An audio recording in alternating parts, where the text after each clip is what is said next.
Step metal to the brace. I do this shit for real. Hey guys, this is Noah with Performance Works. Today's video is going to be a little cut and buff video. This is a 69 Roadrunner that we just got done painting. It's got some small little like dust imperfections in it. Most of our show car quality paint jobs, they all get cut down completely or sanded. I call it cut and buff, but you sand them down flat and then you buff them. That way you've got that nice flat true finish and it really shows off how straight the panels and stuff are. Today I'm just going to do a little tutorial of a small area as far as a cut and buff. We've got some dust over here and just a little bit of texture. This car's got 4 coats of Wanda clear on it. Wanda's very thick. I do like it because you can get on it as far as cutting and buff pretty fast. Cure time's pretty fast.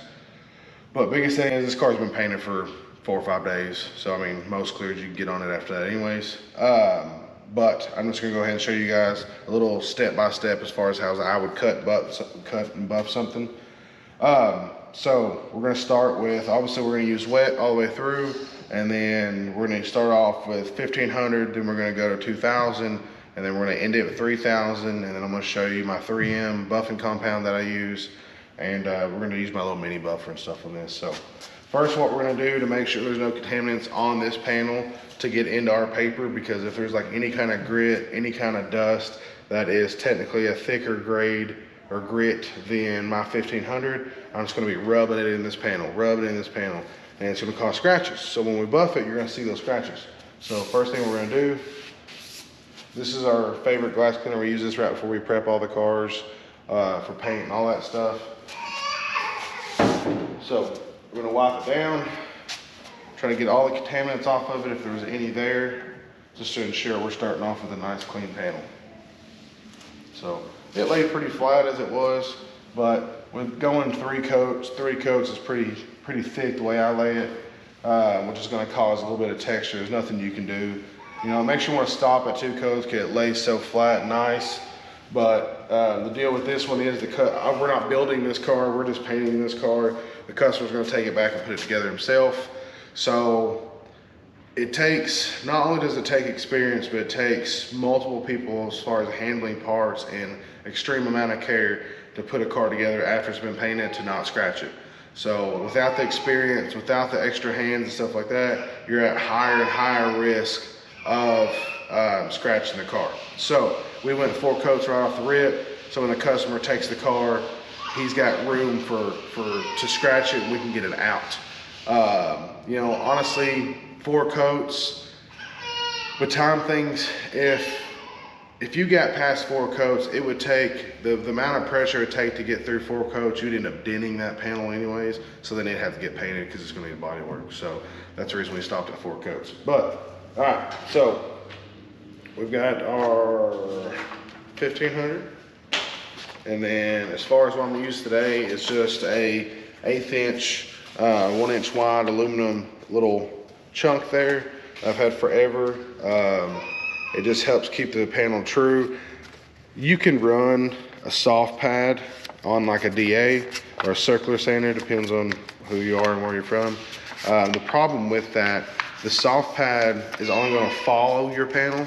It's not gonna keep the panels true. So let's say if you do have a small ripple, not that this one does, this car actually turned out really good, but we also have like we're probably clocking real close to 200 hours of body work and just priming and blocking. It was primed 3 times. So, got a little bit of water in a bucket. That's gonna help us keep our panel wet in that area. A flat block though is gonna help keep your panel straight and just keep it true. And if you honestly do have a small imperfection, it's gonna help get that out. So as far as like, well, how far can you go? Some of it's experience based. You're gonna, it's trial and error. I mean, a lot of this stuff is trial and error. I am old school when it comes to it. The modern way is to buy a scanner and scan it, and it'll tell you how thick the clear is, and then you figure out how much you can cut off of it and buff and this and that. I don't do that. I was taught very old school. So with that being said, as far as how far you can go to how much you can sand before you get into the base coat, I just know, as bad as that sounds with the tutorial, I just know how far I can go. With 4 coats of this clear, I could basically be here all day with 1500 in the same spot and not burn through. So, but what we're looking for is to get rid of all the texture, get rid of all our dust with the 1500. And then as far as when you know you're done, you're just gonna dry it off. And it's okay to dry it off and then check it out. Like, okay, I need a little bit more. So with that being said, we're gonna stop there. We'll wipe it off real quick.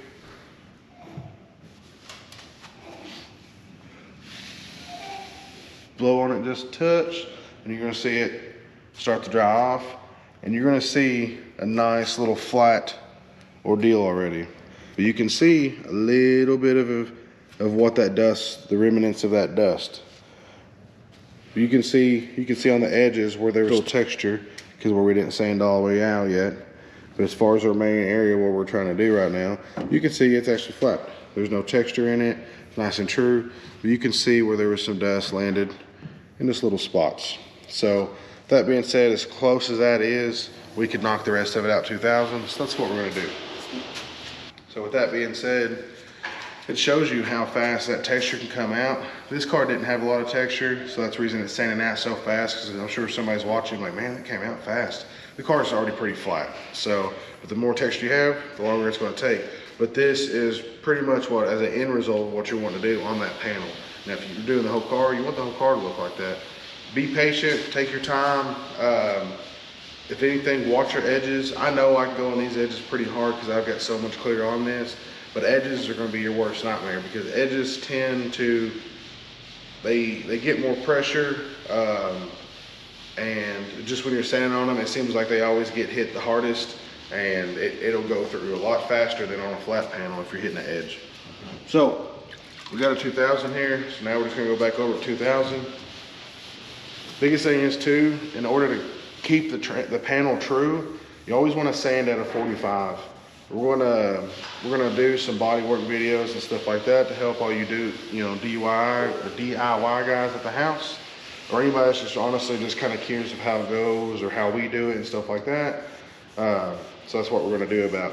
It's gonna take a little bit longer with the 2000 just because it is a finer grit, and I do want to be very, very thorough to make sure I get all my 1500 scratches out. So just keep it working back and forth, but at a 45. If you get bored at doing it this angle, you can always swap it around and do this as well.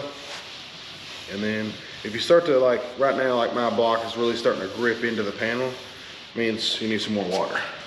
The water is your lubricant, so to speak, to keep this gliding back and forth. Now, if you also notice, I've got my hand on one on each side. I know this board here is really nice and stiff, so I'm not really applying any pressure. All I'm doing is just keeping enough pressure so it keeps gliding back and forth. But you'll still see it grip just like that. You want to slide off. The biggest thing is I'm letting the sandpaper do the work. I'm not putting pressure because I don't want to cause any unevenness. The softer your block, the more uneven you can be sanding. That's the reason I like a nice, just firm, metal, or even a real hard plastic like the linear blocks. I like those too. We're just gonna keep working this back and forth. And you don't have to use a bucket of water either. You can use a spray bottle. And sometimes I use a spray bottle. In this situation, I could have probably used a spray bottle.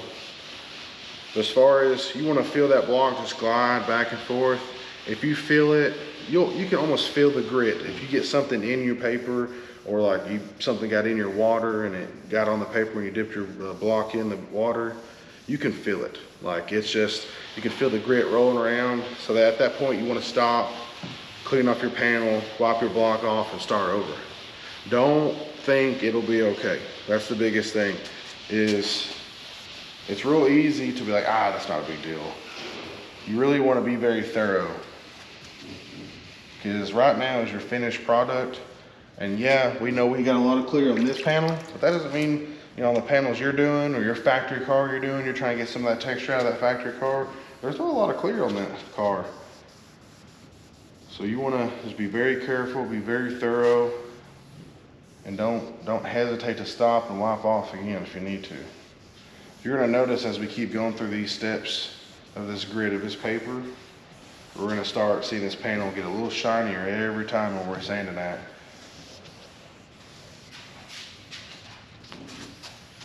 How we doing over there, Mr. Cody?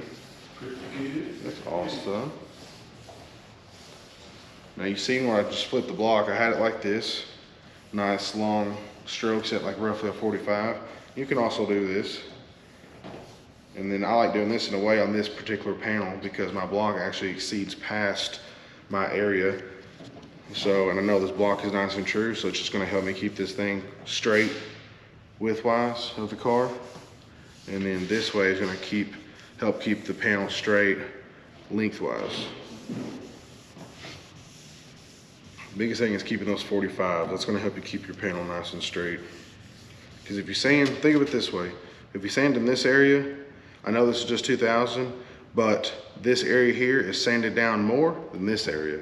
So it's gonna cause the tiniest ripple. And if you keep that mindset, the entire process of this car, from body work to finish work, you're gonna keep that panel nice and straight. But any place that you end up having to stand or sit on for a second, you're possibly causing it to get lower. Now, whether you can, the naked eye, whatever you wanna say, can see it or not, that's different. But it's still bad habits to have. And I keep going, nice 45s all the way through. When I was teaching Cody how to do all this stuff, all body work and stuff, you know, people struggle with that, keeping that 45. You need to keep in mind that you are a machine. All you're doing is going back and forth at 45. And if you use the right block, even an inexperienced body man can do a pretty good job. I really like linear blocks personally. They really eliminate some of the lack of experience out of the picture. The biggest thing with them is you can still sand too much and cause your body work to be low in that area. But this isn't a body work video, this is a cut buff video, so we'll stop talking about body work.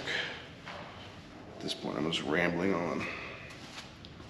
So, we're drying off our panel. Let's see what it looks like. See if it might be ready for 3000, or if we should keep on hitting it with the 2. But if you notice, it does get just a little bit less dull, so to speak.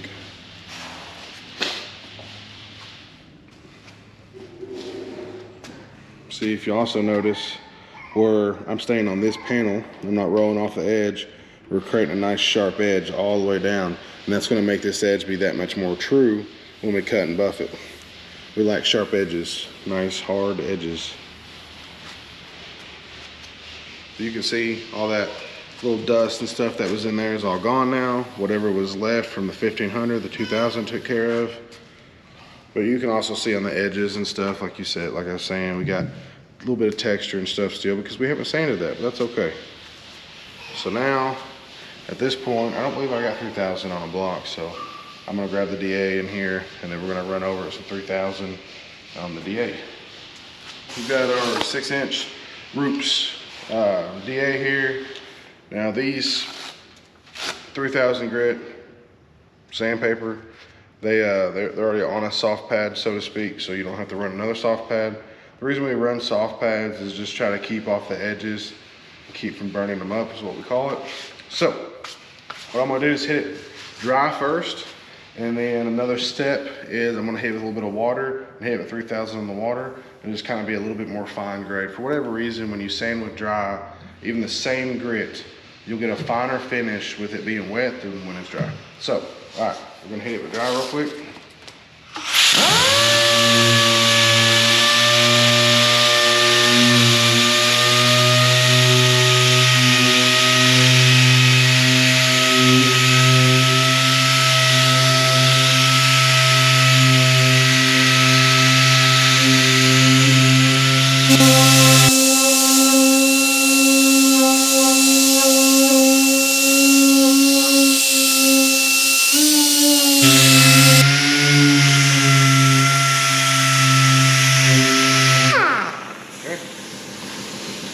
I was going back and forth, back and forth. I'm not going to stay in the same panel or same area because again, we're not trying to create a low spot. And it is 3000, but still, the way I like to function and move through everything that we do here is repetition, repetition, repetition. With that being said, if I know I can sit here and get down a nib in one spot, that's creating that bad habit of wanting to stay in one spot. If I create habits of always doing the same thing every time, then it cuts down on the error, the issues of making mistakes. Mistakes happen, but as far as going with how much pressure and stuff, again, I'm letting the paper do the work. That's what you'll always want to do. Never want to apply pressure. You can be just, I mean, a little firm, but in reality, let that paper do its thing. It's there for a reason. If it was 3,000 grit plus a 300-pound man putting pressure on it, it would say 3,000 plus 300, but it's just 3,000.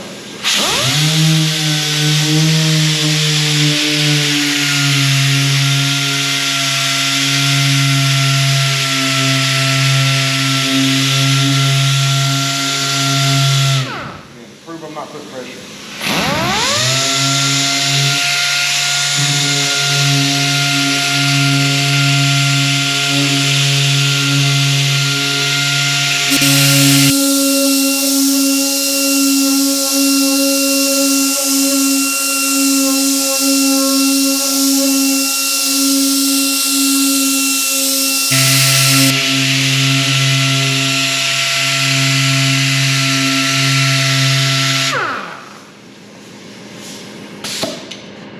You'll notice I'm going out past my original sanding.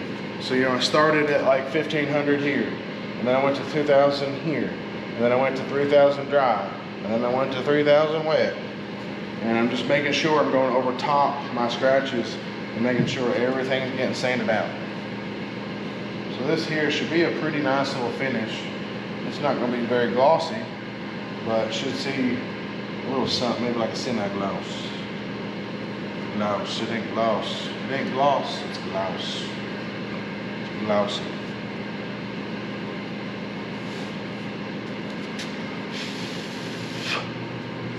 See? Nice, true finish. Still has even a little gloss on it, no gloss. But no dust nibs, no scratches, nothing like that.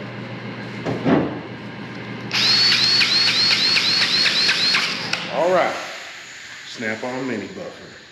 You don't have to be snap-on, it can just be a buffer.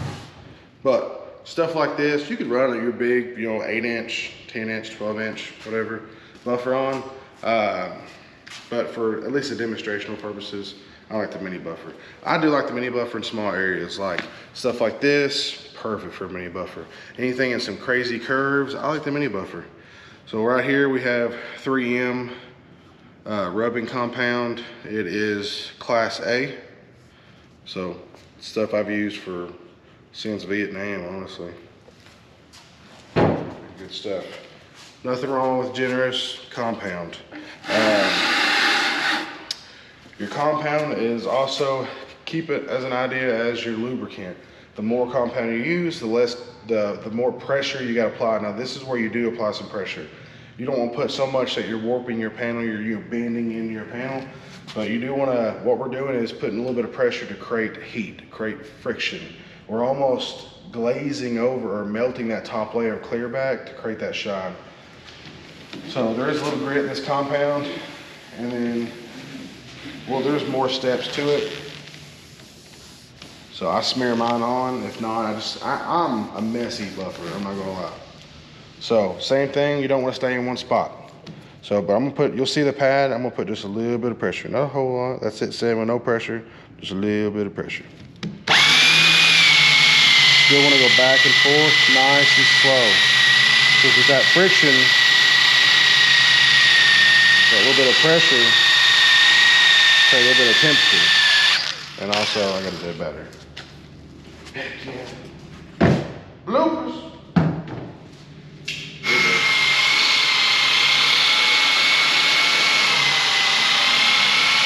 So putting just a little bit of moderate pressure, create friction, some heat. You can get this panel so hot, it could almost burn it. And you can bubble the paint on it. That's why a lot of people are nervous about buffing on their cars, which I get it. Biggest thing is keep on moving. Don't stay in one spot for too long.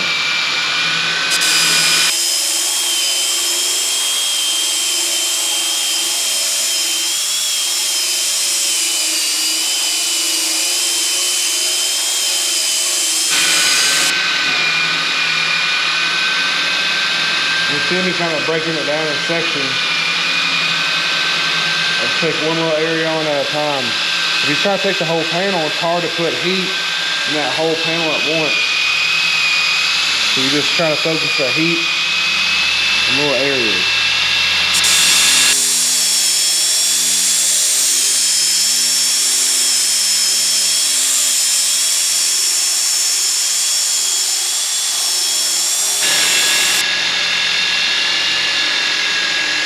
I want to do a nice even pace. Again, we're trying to put heat in the panel. If you move too fast, then you have a hard time putting heat in it. You can always check it. You can stop. Panel's nice and warm. That side's cooling off already. These are fairly cold. So we'll go ahead and wipe this off and see what it looks like. Could look good, could look like crap. Who knows? We're gonna find out. If it looks like crap, we just keep on going. And I would have to say that looks pretty good. Dang, Daniel.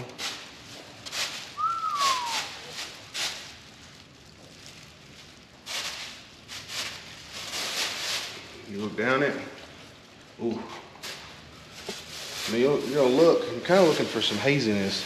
You probably can't see in the camera, but I noticed on my edges, I got a little hazy right here. Or if not finished, I need to keep on buffing it. Right in here, I'm a little hazy. The rest of it, I gotta say, don't look too shabby. All right, guys, that is a quick little tutorial of how to cut buff on your car. Now, on newer cars, keep in mind that the clear is not near as thick as what it is on someone who's actually just sprayed the car themselves. So I would roughly, honestly, probably start with like 2,000, then move to 3,000. If you're just trying to, on your factory paint, if you're trying to just knock out some of that texture, I would go 2, then do 3. And then wet 3, and then get on your compound and stuff like that. Other than that, guys, we're gonna keep pushing these videos out and trying to help you all, clean your vehicle, work on your vehicle, fix your vehicles, all that type of stuff. We really like doing these how-tos. Other than that, again, keep commenting anything that you'd like to see. And I guess we'll see you guys next time. Thank you. Started at the bottom, but I'm next guy. Went from top 5 to the best 5. And if last year left you unimpressed, I hope you know that everything before was just a test drive.